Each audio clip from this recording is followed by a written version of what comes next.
Hi, and welcome to New Gods Sunday School. I'm Tom Scioli, author of Jack Kirby, The Epic Life of the King of Comics, and Fantastic Four Grand Design. I'm going to be giving you a personal tour of my favorite comic book series, or meta-series, The New Gods by Jack Kirby. I'm not just going to limit this discussion to the comic titled New Gods. I'm also going to expand it to his larger fourth world, which is what this grouping of comics was called.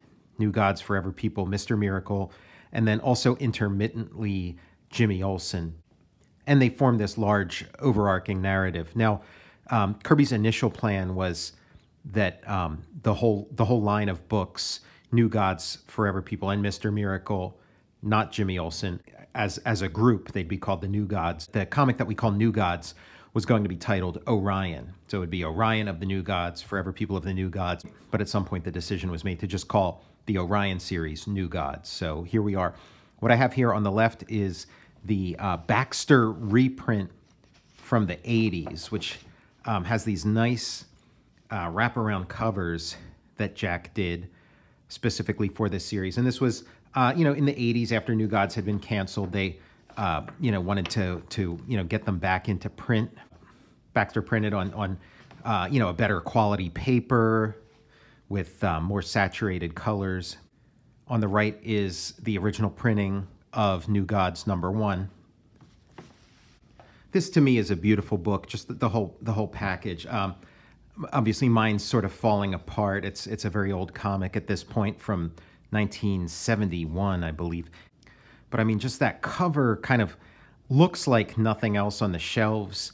You have this like beautiful, intricate drawing that Kirby did as actually like a full, poster-sized thing, and hand-colored it, and it's shrunken down. There's interesting production work going on here on the background. It's a very special comic, and the cover communicates that. A little bit of like a collage element. I'm not sure who did the background. I've heard that this like interesting textured background was, possibly done by Neil Adams. There's a couple different versions of the art for this cover floating around. So much going on typographically. Kirby is here. When the old gods died, there arose the new gods, an epic for our times. Read, Orion fights for Earth. So let's get started. I've got some writing in pencil down here. You might find this in a lot of my comics that I show, because a lot of times I'll be reading comics and I'll get ideas for things I can do, maybe unrelated to New Gods, or maybe, for like New Gods, especially when I was working on superpowers. So I have some notes down there about, possible comics that I could do. The way they promoted it within the house ads at the time at DC was, have you ever heard of a comic that starts with an epilogue and ends with a prologue? That's New Gods #1. And so here we are. Epilogue. There came a time when the old gods died, the brave died with the cunning. The noble perished, locked in battle with unleashed evil. It was the last day for them. An ancient era was passing in fiery holocaust.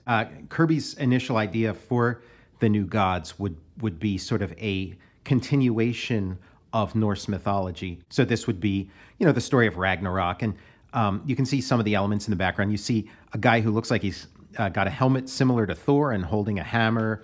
You have a giant dragon, possibly the Midgard serpent. You have sort of trollish figures in the bottom. It was initially an idea he created for Marvel, and maybe even pitched to Stan Lee, and then sort of took back, at a point where he felt like, his contributions to Marvel weren't being, fully appreciated, and sort of held back on, and then saved it for when he went over to DC. So continuity-wise, it would continue straight from the, Tales of Asgard or whatever. There was also talk that like he possibly wanted to do a like big event at Marvel, decades before those things became commonplace, where they'd have some big, cataclysmic event, this sort of, destruction of Asgard, and that they'd sort of, reinvent the entire line as a result. So, characters would die and make way for, a new generation of characters. Kind of a fresh start. I think Kirby was growing tired of, some of the cliches of the superhero comics, and using old characters, his own old characters, really old characters like Captain America, and then other people's old characters like Submariner and sort of the Human Torch. But he was also growing old of the characters he started in the early '60s, like the Fantastic Four, and looking for a fresh start. So that wasn't going to happen in the Marvel of the late '60s or early '70s, because they had a successful formula going, and you don't mess with success. But Kirby was that sort of restless creative mind. He wanted new challenges and felt that he could create something even better. And in my opinion, he does here. There's also talk about the possibility that that the work he was doing at Marvel was sort of leading towards this. That he was doing the Tales of Asgard, and one of the last stories was like the story of Ragnarok, and then he sort of backed away from Tales of Asgard and suggested to Stan that it had run its course and discontinued it, but maybe it was that he didn't want to introduce this like next phase there. And then there were also a lot of discarded storylines and artwork featuring this idea of Galactus attacking Asgard, possibly destroying it. So maybe he would have been part of this Ragnarok too, a Ragnarok that would have been a combination of like the Norse Ragnarok and then a specifically Marvel Ragnarok, specifically Kirby Marvel and Kirby Norse mythology and Kirby superhero Ragnarok. That sort of context is interesting and enriches this material. But I think the fact that it's published separately and Kirby did what he did with it kind of also frees it up to not necessarily be that these don't necessarily have to be the Norse gods. They could be, they're their own thing and maybe have a little touch of Norse flavor, but also a touch of Kirby flavor and sci-fi flavor. And since Kirby never got a chance to delve too deeply into the backstory of the old gods, they stay somewhat mysterious and full of possibility. But I mean, some creators have sort of taken that thing literally and run with it as them being, sort of the old gods or the Norse gods. But I think it works better to think of them in like a broader way. And so the final moment came with the final release of indescribable power, which tore the home of the old gods asunder, split it in great halves, and filled the universe with the blinding death flash of its destruction. So we're seeing the destruction of, Asgard, and it's sort of shaped like Asgard. It doesn't look like a spherical planet. It looks more like a sort of flattish planet. But also, the fact that it is a fresh start for Kirby. Maybe it's not supposed to be Asgard. Maybe it's supposed to be something else. And I see some of the shapes in here. We have Vince Colletta's inks, which are sort of notorious for sort of leaving out a lot of detail and simplifying, especially in these sort of scenes of destruction. I guess, in Colletta's calculation when he's inking this, it's like, okay, certain things are important, certain things aren't as important. And, one rubble is just as good as another rubble. So, you can ink them however you want. Maybe a little more fidelity in the faces or whatever. But the rubble, you could tell was sort of low priority. But I think we are seeing, what I'm seeing here is I'm seeing sort of a skull face here and maybe some horns. So this planet that's got evil and good running through it, it might have been like more interesting than Asgard, another take on Asgard, and might have had, some cool sort of, Castle Grayskull type geography. It also makes sense that, in this body of work, later on, Kirby does a story called Transylvane, where it's this planet that has horns growing out of it. So it might be an interesting project for me to try to draw, what I might infer this planet of the old gods looked like, going with the sort of skull thing and maybe trying to find some other shapes in it, just a sort of a fun project. In the end, there were two giant molten bodies, spinning slow and barren, clean of all that had gone before, adrift in the fading sounds of cosmic thunder. So you got the planet splits in two, and those two pieces spin and then become round, like more typical planets that we know of. So these old gods, who knows how old they are, and maybe their world predates, spherical worlds. Maybe they're so old that worlds hadn't had enough time to sort of spin around and become spherical. So it splits into two halves. Silence closed upon what had happened, a long, deep silence wrapped in massive darkness. It was this way for an age. Then there was new light. So we're seeing a sort of a Ragnarok, an end of the world myth, a destruction myth, but then we're also seeing a creation myth at the same time, because these things are cyclical. And maybe had New Gods, run its course completely, maybe we would have seen a new beginning, not too different from this. As a matter of fact, we kind of do now that I mention it.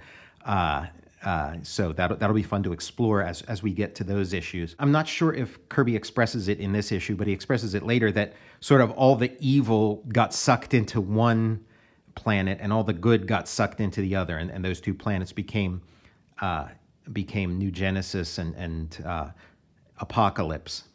Across the vast distances where the mysteries deepen and hide and wait with answers not yet known, a call has been heard, a name summoned for the ultimate mission to thwart the ultimate destruction. Thus he comes, the protector, wielder of the Astroforce, Orion of the New Gods, an epic for our time. I have heard the word. It is battle. Orion fights for Earth, written, drawn, and edited by Jack Kirby, inked by Vince Colletta. So that's a big thing of what Kirby was fighting for in going from Marvel to DC. He wanted full credit for his creations. He wanted, he wanted to do things his way. He didn't want to have to sort of compromise. He had a vision and he wanted to follow it and didn't want someone else taking credit for things that he created. He wanted no ambiguity. And the only way to have no ambiguity is to do it all yourself. Although he probably should have inked it and colored it too. As a result, we were able to get more comics out of this period by him, just writing, drawing, and penciling them and editing them. Who knows why, why someone loves a work of art, but again, for me, this is just my favorite series, this whole comic. I love this first issue. It's just so wonderful.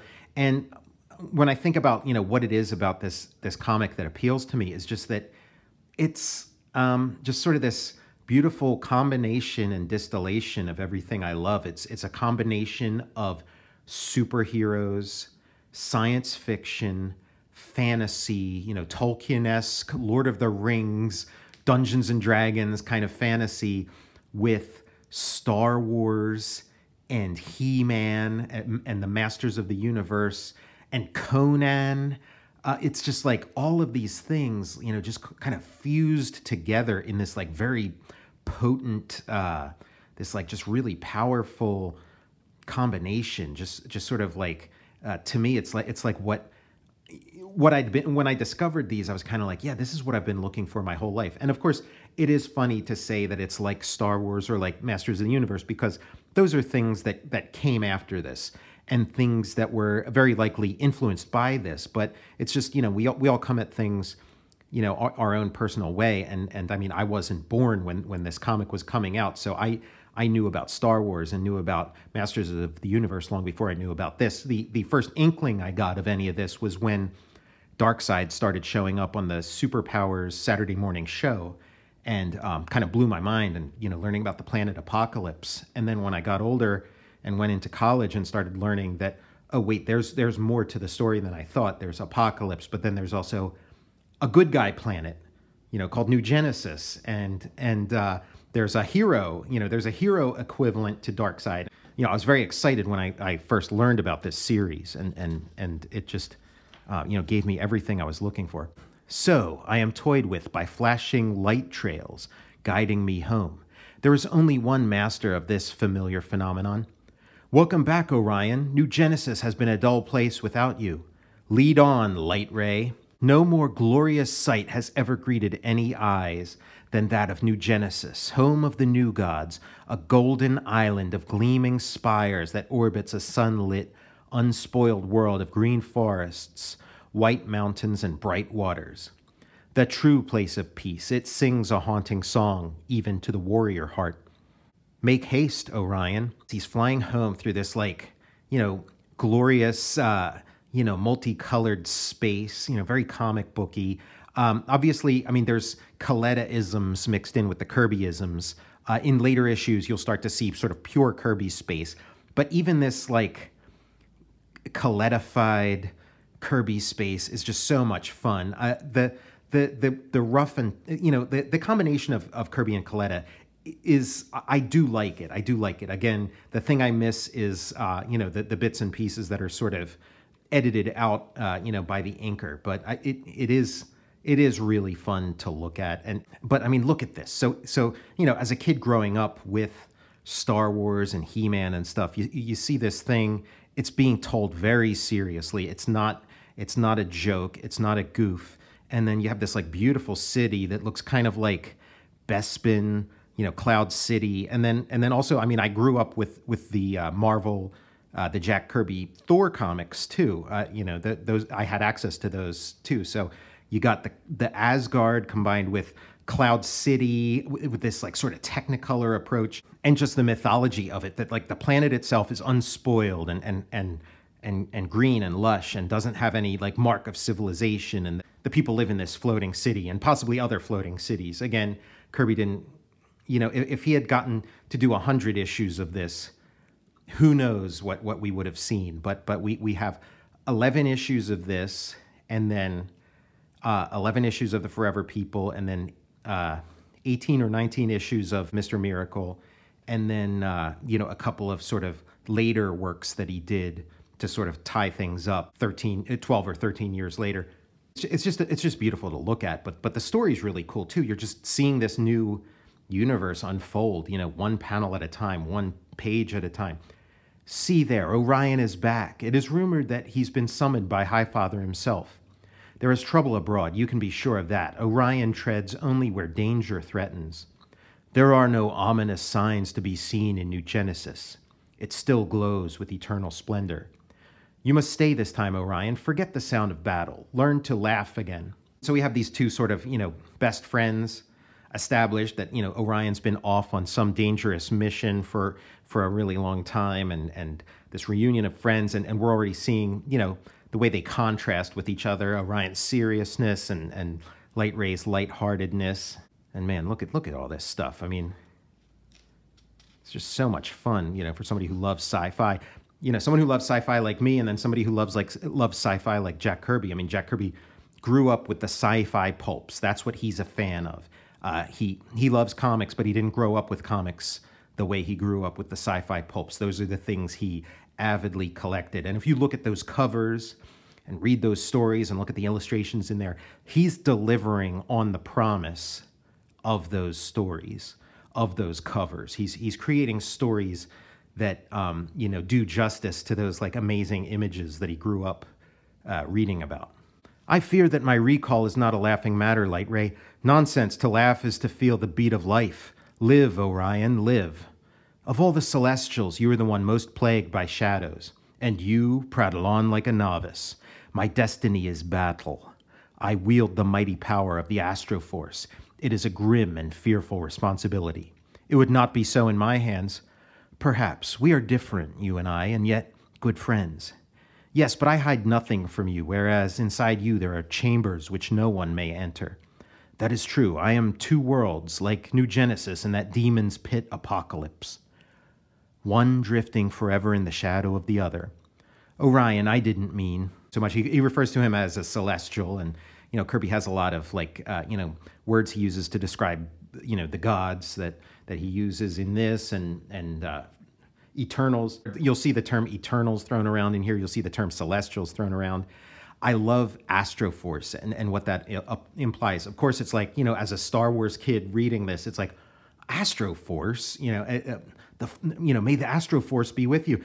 And the Astroforce is never quite specifically defined in here, though you do see its power. But then there's something more equivalent to the Force from Star Wars in here called the Source, which is almost like a one-to-one of you know, George Lucas's Force in the Source. Light Ray falls silent. He has said too much. Orion's face is a cloud which has hidden all paths leading to himself. Leave me, Light Ray. My mission is with Highfather and a task on Earth.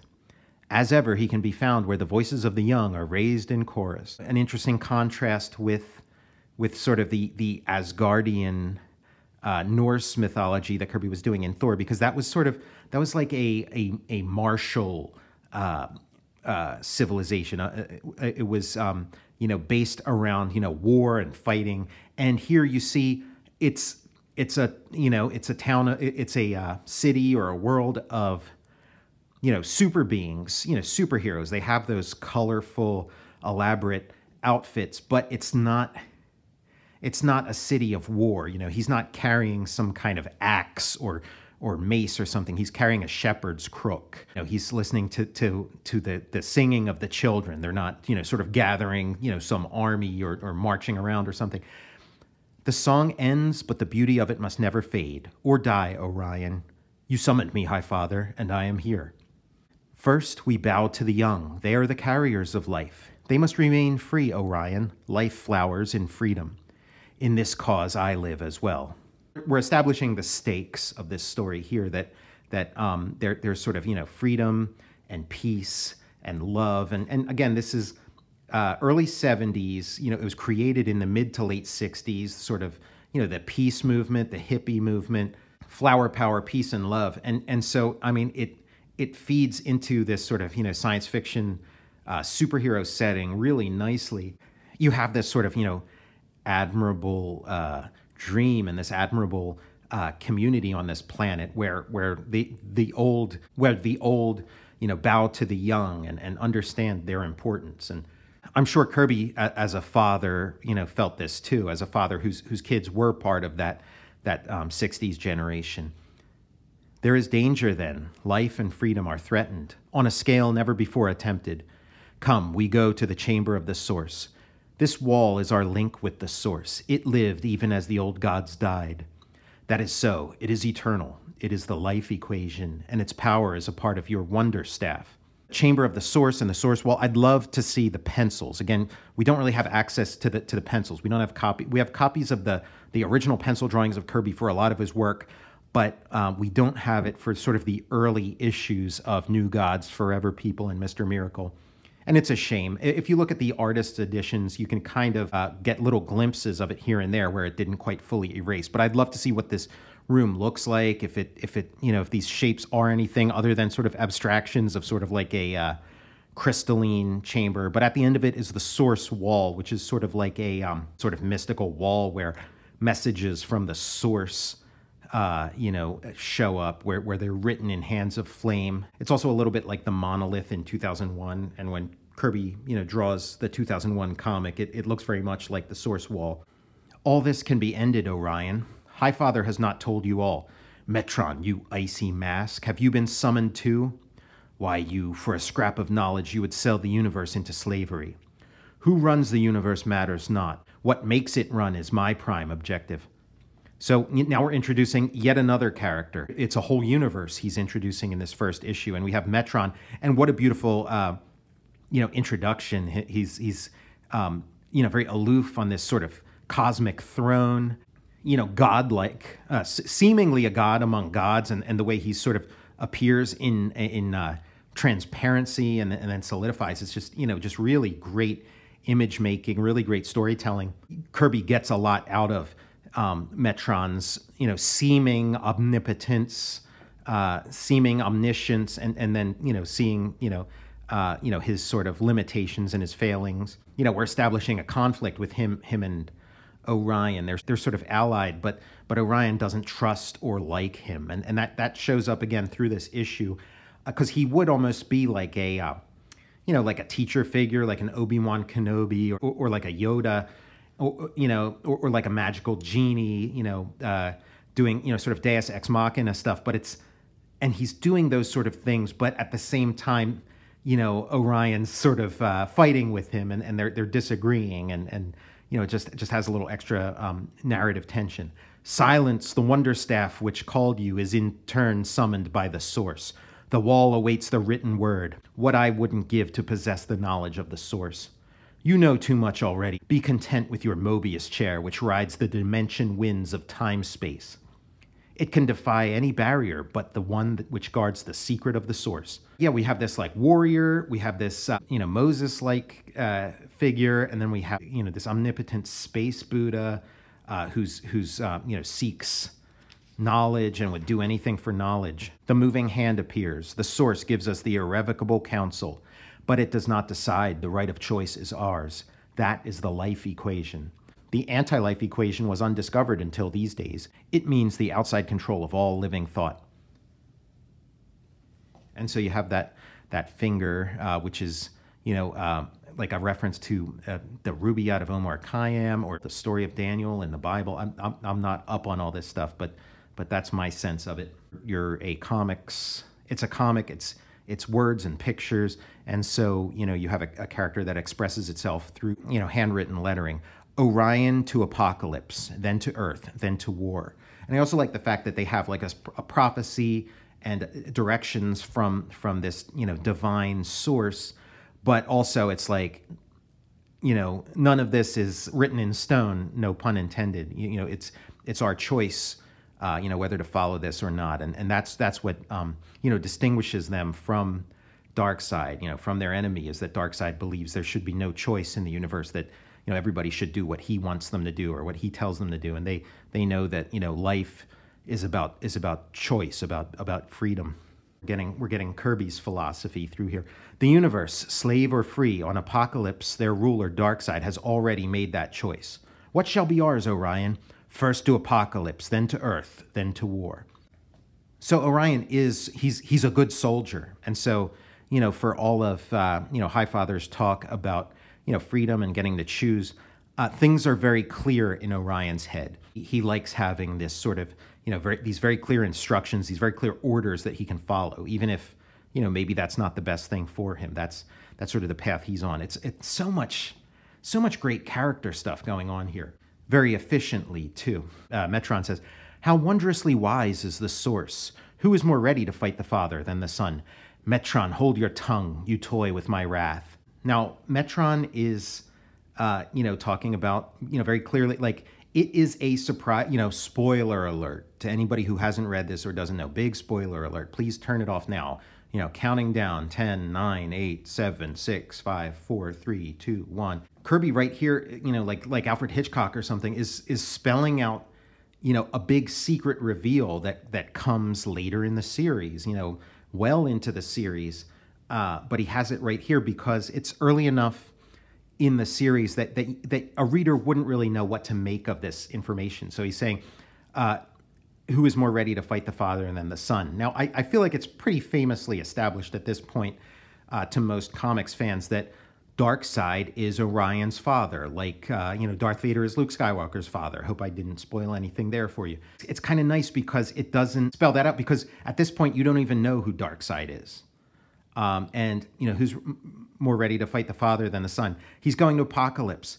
Anybody on Apocalypse could be his father. Maybe his father's Kalibak. Maybe it's Desaad. But it's all right there. Yes, they're sending the son to fight his father. Highfather tells him, shut up. It's like, that's a secret, you wise ass. Did you think I didn't know?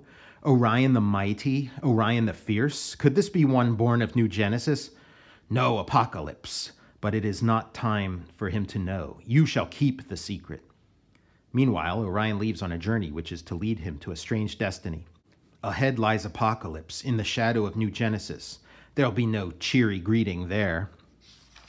And yeah, look at this beautiful drawing here and the colors. I mean, Kirby was not fond of the coloring that he got on these early issues of New Gods when he was at DC. He felt there were too many secondary colors. The colors were too dark. But man, if the other side of good is evil, then surely Apocalypse is the other side. Even its giant energy pits feed on the world itself to gain its power and light. Kirby's creating this comic, writing it in the late 60s, early 70s. And, the environmental, movement is happening, and this awareness of, sort of the damage that we do to the planet with, irresponsible consumption, irresponsible energy use. And Kirby's talking about that here. This was a concern, that he had. It is a dismal, unclean place of great, ugly houses, sheltering uglier machines. Apocalypse is an armed camp where those who live with weapons rule the wretches who build them. All that New Genesis stands for is reversed on Apocalypse. Life is the evil here, and death the great goal. So with Apocalypse and New Genesis, we're really seeing two possible outcomes for the planet Earth, that Earth could become this sort of unlivable hell like Apocalypse, or it could become this egalitarian, clean, beautiful, utopian society. And of course, Kirby's drawing on his own experiences here. He fought in World War II. He fought against the Nazis in Europe, and so he saw this kind of hell on earth up close. So he really is talking from his own experience. And so many of Kirby's characters are autobiographical, but I feel like Orion is very autobiographical, and he's kind of the soldier Kirby. Suddenly, stop the intruder. Parademons, the sentries of Apocalypse. It is Orion of New Genesis. Careful, he possesses the Astroforce. He won't use it. He is like us. He worships combat. He desires the nearness of death. Then die, Orion. You cannot enter Apocalypse. I shall. It is written. It is my destiny. One after another, and so many of these things have become toys, have become parts of movies, have become parts of video games. Kirby's creating a gold mine here that DC in the 70s did not have the sense to fully understand or grasp what Kirby was creating here. Look at this beautiful drawing. I love that face there. But the power of the parademons is overwhelming, and Orion's mission is urgent. The Astroforce, I must use it, though I myself may be caught in its unleashed power. Zzz. It was a short burst, but I am free of them. Regaining his equilibrium, Orion descends. Before him looms a huge, awesome figure, hewn of rugged stone. Hail Darkseid, ruler of Apocalypse. We're getting introduced to Darkseid little by little, through first hearing his name and hearing about him, then seeing his planet, then seeing the people who work for him, then seeing a statue of him. We're getting there little by little. And, Kirby had sort of, honed this skill. We saw it in The Coming of Galactus. Before you meet Galactus, you hear people talking about him. Then you see the Silver Surfer. Then you see, his spaceship. Then you see him, this sort of staging of information. And we learn a lot about the character of Darkseid. He's the kind of guy who erects giant statues of himself and puts them all over his planet. That kind of right there tells you about the sort of, this sort of, totalitarian that he is, this sort of cosmic bully. Wielder of Holocaust, disciple of power and death, you shall never seize the anti-life equation while I am in the fight against you. And yeah, we're hearing about the life equation earlier and the anti-life equation, and these things, they're just like very compelling names that will be fleshed out as the story and as the series goes on. Arrogant Orion, welcome to death. More adversaries. I will rest my equipment at the statue's foot. They won't go near it. The statue is sacred to them. That's an interesting bit too, that Darkseid has sort of set himself up as a god among gods, which is another thing. All of these characters that we've met so far are the new gods. And, you have the planet of New Genesis, the sort of good new gods, and then you have Apocalypse, the bad new gods. You might expect that Apocalypse would at the same way New Genesis is filled with these sort of super beings, that Apocalypse would be filled with sort of just evil super beings, but it's not. It's, Darkseid has somehow convinced these gods that they're dogs, that they're the hunger dogs. So his regime kind of, keeps even these gods sort of stifled and unable to fulfill their sort of, vast cosmic potential. The fight's ready to happen. I love these guys are kind of like the sci-fi version of like orcs or something, and again, Kirby's, built up this sort of visual language, from his experience on Thor, which Thor kind of inched its way towards this. It became sort of this like combination of sort of, sci-fi and mythology and cosmic combat and whatnot. Disperse, I say. I know you for the underlings you are. Where are your more powerful masters? We have sufficient numbers to do away with you, great Orion. We are nurtured in war and savage in battle. Come, we shall swarm over you like a roaring flood. Orion does not wait. He rushes forward, striking with the stunning force of a cosmic hammer. Oh, cosmic hammer, interesting, like Thor. That's another theory that, like, the characters in here, possibly Orion himself may be, a great-great-grandson of Thor or whatnot. He has the strength of Darkseid himself.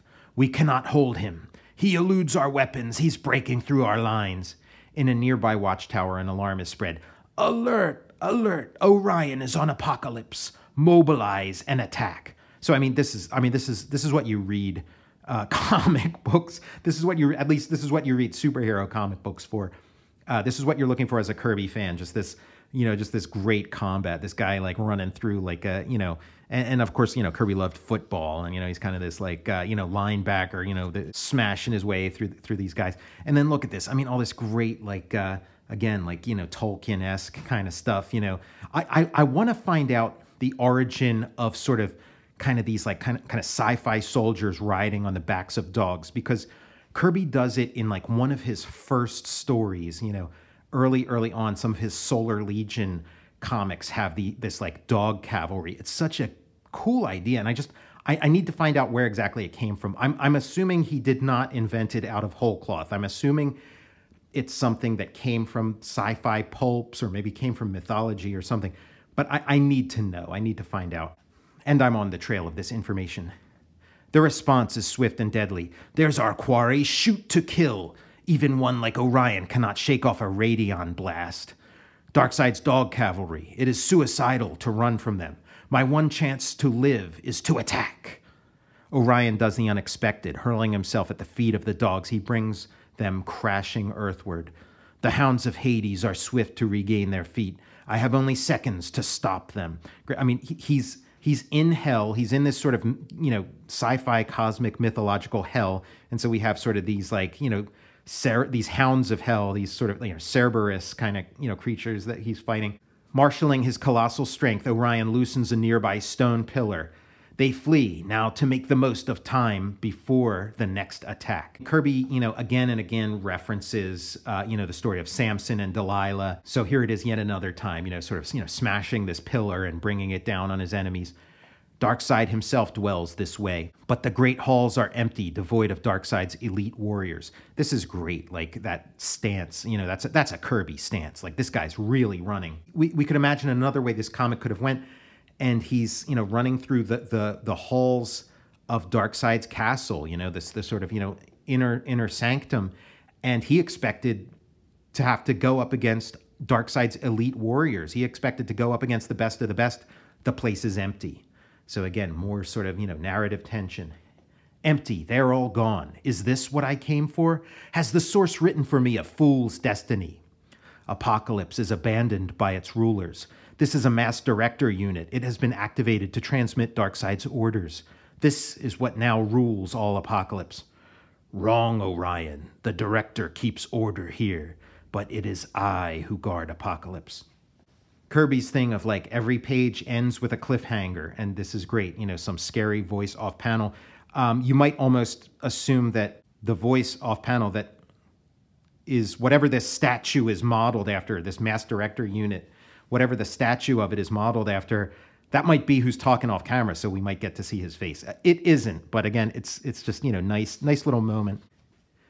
And we see who it is. It's not, it's some, troglodyte in his boxers. Who is more fit to rule in Darkseid's absence? Whose power but mine is more than a match for yours? This is as far as you go, Orion. You shall be the prime specimen of my torment chambers. Kalibak the Cruel, the scourge of Apocalypse. I am ready for battle. In a lot of ways, he's Orion's adversary. Darkseid is his ultimate adversary, but Kalibak is sort of the one he sort of, clashes with the most. And a nice contrast, Kalibak is sort of, bestial, monstrous, and, Orion has all this sort of, superhero finery. Ulik from the troll from Thor was sort of, practice for Kalibak, and possibly, an ancestor of Kalibak.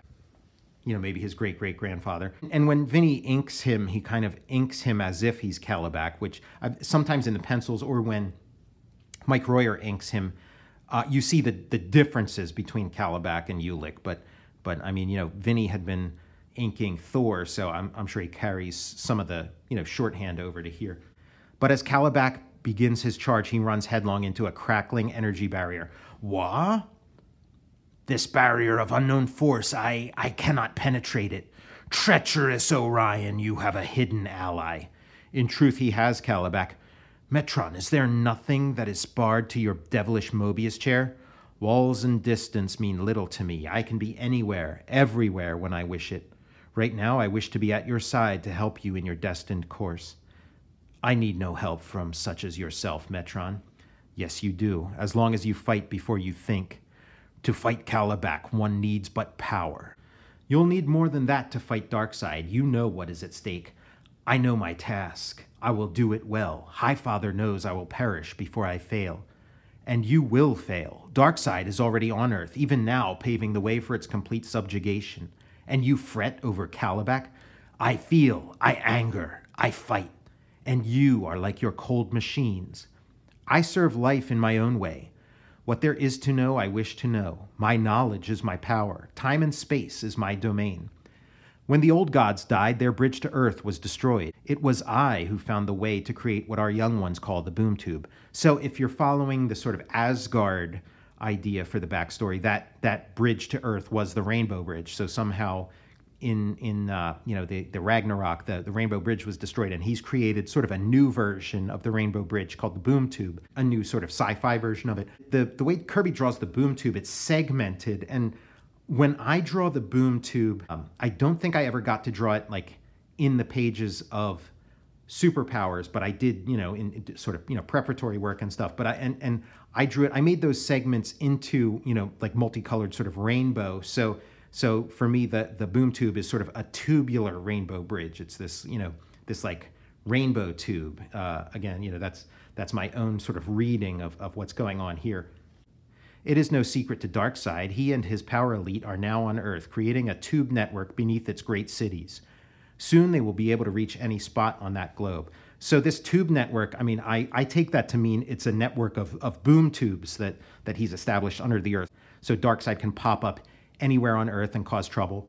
And again, reading other Kirby works, this is sort of like issue 1 of Fantastic Four, where the Mole Man has this underground network of tunnels where he can collapse any city on Earth with the press of a button. Just great stuff established here. And again, that thing of Metron's kind of like Orion's genie in a bottle, but he's a genie that he sort of fights with and resents and doesn't want his help. Darkseid's minions are busily at work on a mass director unit that will monitor the mind of every human. One of those minds holds the secret of the anti-life equation. If he contacts that mind, when he does, he will not survive to use that knowledge. I shall stop him. Darkseid is already many steps ahead of you. He was probing the minds of test humans before he left. Humans from Earth? Here? Beyond that door, Darkseid has broken the rule to bring humans through the tube. Darkseid has defied Highfather himself. There is no force to stay Darkseid's thirst for absolute power over all living things. So this is why my destiny brings me to Apocalypse. We're fleshing out what the anti-life equation is here. It's got something, it's hidden in the minds, it's got of humans, it's got something to do with freedom or the lack of freedom. And Darkseid's got these people hooked up to these machines, monitoring their brains, trying to find it, testing them for this larger unit, which will, be able to, better suss out the equation from the, collective unconscious of humanity. You are to return them to Earth, your next destination. You will need your power rods. So here's, Orion's superhero mission. Rescue these humans, take them back to Earth, and the supervillain is 10 steps ahead of you. You thought you were going to meet him here and fight, but already he's on Earth. He's been already setting up this whole structure. You got a lot of catching up to do to stop this guy from, destroying all life in the universe. I have transported them here, and now myself, to outside infinity. I'll not miss you, Metron. Just stay out of my path. Proper use of my Astroforce will dissolve the mechanisms that spellbind the humans. They awaken unharmed. The Astroforce awakens. Where am I? What is this place? Oh, what's happened? Have no fear. There is no time to explain. You must trust me. What kind of an act is this? Metron is gone, Orion. His barrier no longer holds me. Now you shall pay for my humiliation. Question mark. Good Lord, look! How high is your threshold of pain, Orion? This nerve beam from my beta club will test you. Turned on to full power, the nerve beam can cause an army to writhe in agony, but quick use of the Astroforce smothers its total effect. I've caught some of its impact. My body is afire as if with a mortal wound, but I must not show my pain, not to Calabac. Were these helpless humans not in my trust, I would engage Calabac hand to hand. So Orion is a fighter. He relishes a fight. He loves this stuff, and he is tough as nails. But, you know, as the series goes on, he's going to have to learn how to use his head more, you know, to avoid these situations that he can get, you know, easily pulled into. But Earth waits for us. This short burst of astro power should stun Calabac and give us precious time. The astro flash is bright and powerful. Calabac shouts in dismay as he is struck down by its force. Oh, this is horrible, a nightmare, a living nightmare. This is real. We're not on Earth. Whoever you are, can you help us get back to Earth? Look, it's some kind of tube appearing out of thin air. It stems from the waves of the mind. Enter it. Calabac is reviving. Quickly, don't hesitate. Do as I say. Okay, I'll take any exit out of here. That hairy monster is on his feet. He's after us. You won't escape, Calabac. If I can't reach you before the tube fades, my club will. Death to Orion. Orion is the last to enter the tube as the streaking weapon is almost upon him. Too late, the tube is gone, and with him my prey. This isn't our last encounter, Orion. When we meet again, I shall deliver your carcass to Darkseid. Remember that. This kind of reminds me of the opening scene of the Masters of the Universe movie where He-Man and his friends escape through a boom tube, basically, using the cosmic key. I love this visual of the tube dissolving as the club bursts through it, and this the boom tube. It's kind of like there was a show in the '60s called The Time Tunnel. So I think Kirby had that on his mind when he was doing this. At that moment on Earth, there is a miraculous homecoming. It's amazing. This end of the tube has appeared on Earth. That fellow Orion really helped us. I can't believe it, but we're back. We're safe. With a rush of displaced air, Orion follows his charges into the cool night of Earth. So the second step of my destiny is fulfilled. The tube fades, and here I remain till there is victory over Darkseid. Orion, are we part of some fantastic plot? My name is Victor Lanza. I'm only an insurance broker, but how am I? Yes, how are we involved in all this? My name is Claudia Shane. I'm a secretary, not a pawn in some spy game. Hold. This game, as you call it, is bigger than you think. As large as the universe, and a battle looms which binds us all. There is a being aboard here with powers beyond your wildest dreams. Darkseid is here. As if in answer to Orion's words, the sky flashes and rumbles with the angry voice of an unseen giant. Darkseid, I have come. The battle begins. So Orion wants a fight, and there's thunder in the sky, you know, the thunder of the gods, and you know, Darkseid's somewhere in the city. Man, it's just really setting up, you know, like, how bad do you want to read the next issue? How bad do you want to read the rest of this series? As I teased earlier, it begins with an epilogue, ends with a prologue. Prologue. As it was in the time of the old gods, the titanic struggle for the fate of mankind is to rage once again. The new gods wield greater power, for in our day, it is we who live in the dark shadow of the outcome. I hear you, Orion. The battle begins. Don't miss the opening blasts of the next exciting issue of the New Gods. Orion faces the King of Evil. Oh, deadly Darkseid. Man, what a tableau. You got some real badasses here. Darkseid, man, what a great introduction to, you know, the greatest villain of all time. This, like, great comic book villain. I mean, you are ready for the battle of the century. You know, what a shame this comic didn't go on to run for 300 issues like so many superhero comics have. It only ran for 11, but man, are they, you know, 11 issues of solid gold. We're going to talk more about this stuff in coming episodes. So we've just really scratched the surface and just so much here. I'm Tom Scioli, author of Jack Kirby, The Epic Life of the King of Comics and Fantastic Four Grand Design. And please join me next time for New God Sunday School.